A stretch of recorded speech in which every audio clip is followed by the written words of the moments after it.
பாருங்க, தேவனுடைய சித்தத்தை நிறைவேற்றுகிறவர்கள் எப்படி இருக்கிறார்கள் என்றால், பெரிய கூட்டத்தில் பேசிக் கொண்டிருக்கிறார் அவர். கர்த்தர் சொல்லுறார், கந்தாகிய மந்திரி இடத்துல போ, இண்டிவிஜுவல்ஸ் அந்த இவாஞ்சலிசம் பண்ணு, சுவிசேஷம் சொல்லு. ஒரு மனிதனுக்கு தான்.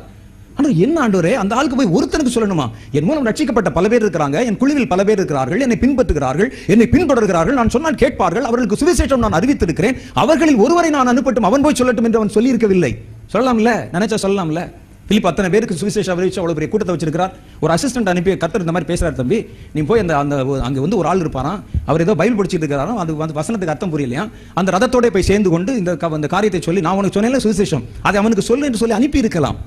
ஆனா தேவனுடைய சித்தத்தை செய்கிறவர்கள் மலையிலே நிற்க சொன்னால் நிற்பாங்க, மடுவிலே குதிக்க சொன்னாலும் குதிக்கணும். அதான் ஊழியம்.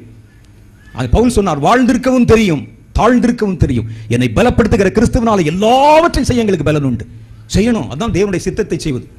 மேல போயிட்டு அப்புறம் கீழே இருக்கிறத யோசிக்காமல் அதை விட்டு அப்படியே வந்து தாண்டி போய்